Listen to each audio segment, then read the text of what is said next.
18 जून 2023 को ocean gate की Titan नामी सबमरीन में 5 लोग डुबकी लगाते हैं। ये लोग टाइटैनिक जहाज के रेक को देखने जा रहे थे। तभी उनके साथ ऐसा वाकया पेश आया जिसने पूरी दुनिया की अटेंशन अपने आप की तरफ खींच ली। A submersible vessel which takes people to see the wreck of the Titanic has gone missing in the Atlantic Ocean.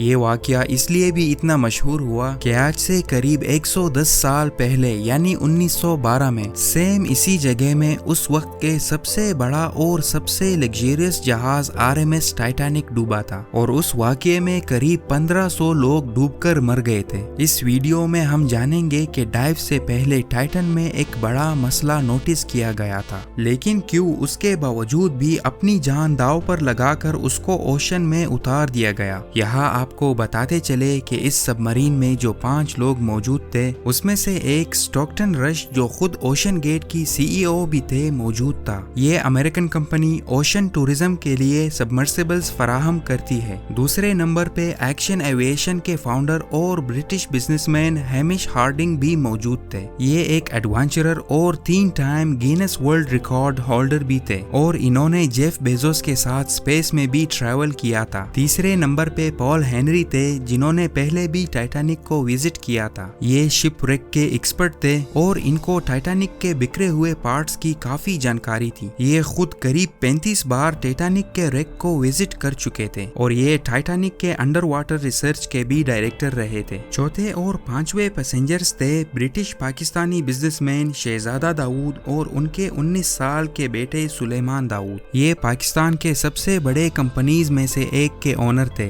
इस सबमरीन में बैठे एक आदमी ने 2 करोड़ रुपए खर्च किए चंद घंटों की इस टूर के लिए। ये ट्रिप इतनी महंगी इसलिए है क्योंकि टाइटैनिक जहाज का मलबा समंदर के गहराइयों में बहुत नीचे छुपा पड़ा है। स्पेसिफिकली कहा जाए तो ये 3810 मीटर्स डीप पानी के सरफेस से नीचे है। 1912 में RMS टाइटैनिक के डूबने के बाद इंसानों ने 1958 में टाइटैनिक का मलबा ढूंढ लिया और अलग अलग कंट्रीज के रिसर्चर्स ने टाइटैनिक शिपरेक का दीदार किया। Canadian film maker James Cameron ने भी 1995 में टाइटैनिक के मलबे के दर्जनों दौरे किए और फिर 1997 में टाइटैनिक मूवी रिलीज की गई और इस मूवी की कामयाबी ने इतनी धूम मचाई कि अब टाइटैनिक के मलबे को खुद जाकर देखना लाखों लोगों का ख्वाब बन गया। यानी अब टाइटैनिक शिपरेक के पास जाना रिसर्च के मकसद तक महदूद नहीं बल्कि शिपरेक साइट पर टूरिस्ट भी जाना शुरू हो गए। लेकिन कहा जाता है कि पानी के प्रेशर की वजह से ओशन की गहराई तक जाना स्पेस में जाने से भी ज्यादा मुश्किल है। उस गहराई में पानी का प्रेशर 5800 PSI होता है।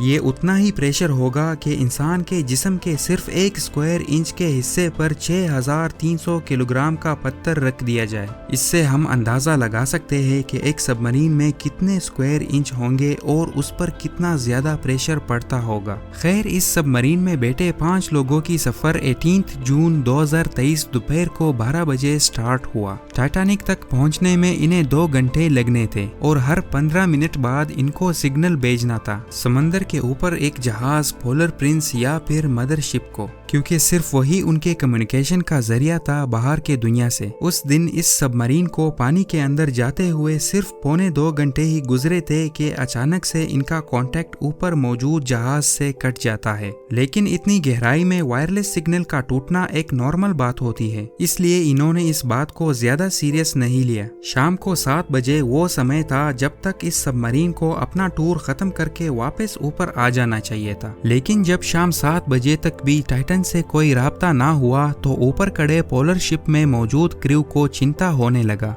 और तब उन्होंने टाइटन को तलाश करना शुरू किया। 9:40 पे उन्होंने US पोस्ट गार्ड से मदद मांग ली और यहाँ से शुरू होती है एक जबरदस्त मल्टीनेशनल खोज की। इस सर्च में हवाई जहाज, शिप्स और रोबोट्स का भी इस्तेमाल किया गया। हर किसी के दिमाग में बस एक ही सवाल था कि आखिर इन पैसेंजर्स के साथ क्या हुआ। The US Coast Guard says debris from the Titan has been brought to the surface from the ocean floor. The debris is consistent with the catastrophic loss of the pressure chamber. The arrogance and the hubris that sent that ship to its doom is exactly the same thing that sent those people at that sub to their fate. Wednesday 21 जून को सुबह के 6 बजे search team को एक उम्मीद की किरण नजर आई और उनको पानी के गहराइयों में से कुछ आवाजें सुनाई दी। लेकिन जब आरोवीज को आवाज की डायरेक्शन में भेजा गया तो वहां पर भी टाइटन की कोई खबर ना मिली। अब टाइटन को हमेशा हमेशा के लिए खो देने का डर बढ़ता जा रहा था, क्योंकि सबमरीन में सिर्फ 96 घंटे या फिर 4 दिनों तक का ऑक्सीजन था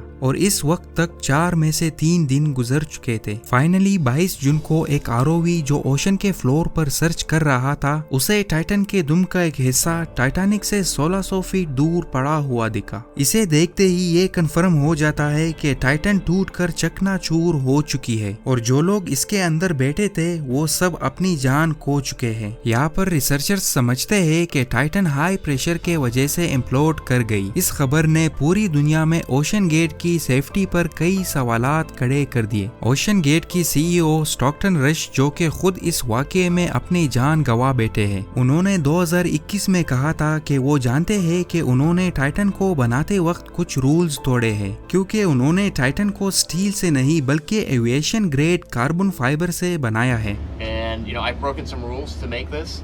I think I've broken them with logic and good engineering behind me. अब यहाँ टाइटन के तबाही का एक वजह तो इसका कार्बन फाइबर का हल था, लेकिन दूसरी वजह इसमें पहले से मौजूद क्रैक्स भी थे। 2019 में टाइटन सबमरीन ने कार्ल स्टैनली नामी एक बिजनेसमैन को भी ले गई थी और उस वक्त भी उसको ओशन गेट के सीईओ ही ऑपरेट कर रहे थे। कार्ल ने बताया कि उस सफर के दौरान उनको टाइटन के बॉडी में से क्रैकिंग की आवाज सुनाई दी थी। At one point, I was actually even able to drive the submarine towards deeper water by the sound of the cracking getting louder. उस वक्त इन्होंने इस आवाज पर ज्यादा ध्यान नहीं दिया क्योंकि उनको ओशन गेट के सीईओ पर पूरा भरोसा था। लेकिन इस हादसे के बाद इन्होंने CNN को बताया कि शायद वो आवाज इस बात की वार्निंग थी कि टाइटन की बॉडी पानी का प्रेशर बर्दाश्त नहीं कर पा रही। इसके अलावा 2018 में डीप सी एक्सप्लोरेशन स्पेशलिस्ट ने मेल लिखी थी स्टॉकटन रश को कि सेफ्टी को लेकर थोड़ा कंजर्वेटिव रहो। इन्होंने साफ तौर पर लिखा था कि तुम अपने आप को और अपने क्लाइंट्स को डेंजर में डाल रहे हो और टाइटैनिक तक पहुंचने के दौर में तुम वही उसका प्रेज दोबारा रिपीट कर रहे हो। और बिलाखिर ऐसा हुआ भी। इतिहास के पन्नों में अब स्टॉकटन रश का नाम इस लिस्ट में शामिल हो गया है, list of inventors who were killed by their own invention. Video पसंद आई हो तो हमारे साथ जुड़े रहिए। मिलते हैं अगली इंटरेस्टिंग वीडियो में।